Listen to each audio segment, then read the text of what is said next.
everyone, my name is Kim Fong.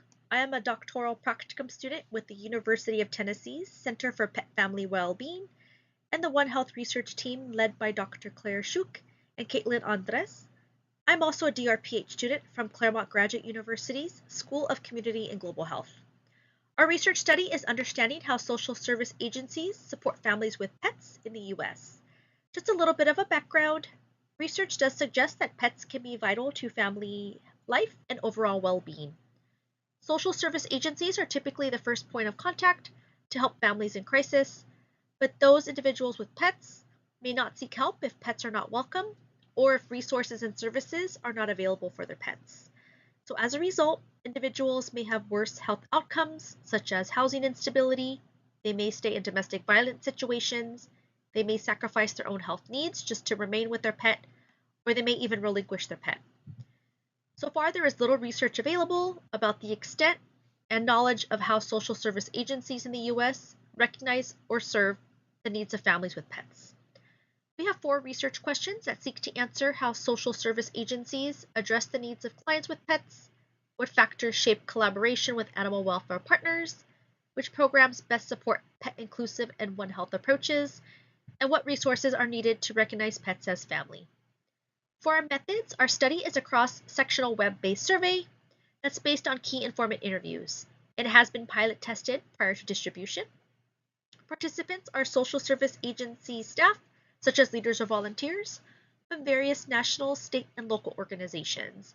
And some examples of these are from senior or unhoused services and health and behavioral services. We're still collecting data until April 1st, but so far we have representation from 179 participants across 42 states. For our recruitment, we used a broad online dissemination strategy through university channels, newsletters, national and state networks, and direct outreach. For our data collection, we used a 25-question survey with 6 open-ended, 9 closed, and 10 combination questions that asked about pet inclusion intake, current practices, collaboration barriers, organizational readiness, and resource and training needs. Data collection again is ongoing for a few more days, but when it ends, our analysis will consist of descriptives, correlations, regressions, and any open-ended responses will be themed through content analysis. We do have some preliminary data, and then just a note that participants had the option to select multiple responses for the first 2 charts. For the first chart, we did ask participants what types of pet-related assistance was offered to clients, either formally, informally, or not at all. So most pet-related services are not offered to clients, with the least available and offered being pet-related outreach or pet transportation.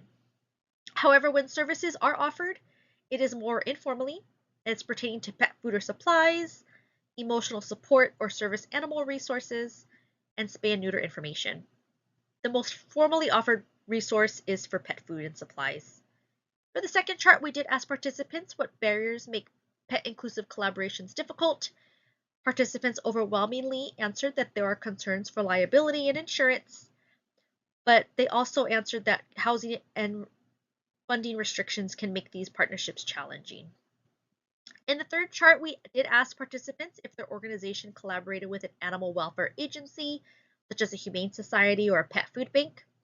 The majority of respondents answered that they do have ongoing partnerships or are interested in forming one.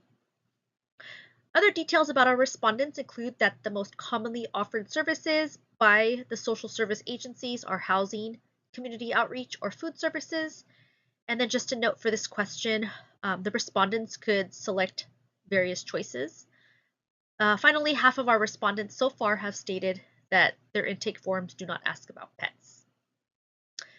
So far, it's evident, though, that human service agencies informally assist with pets' needs, but the efforts are inconsistent. For our next steps, once we finish out our data collection, we will run our data analysis and complete our final report. With these results, we'll establish a baseline of social service engagement with families who own pets. We'll be able to identify strengths and gaps in integrating pet equitable services.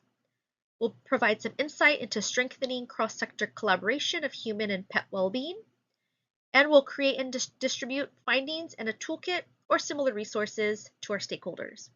Thank you so much for taking the time to learn about our study.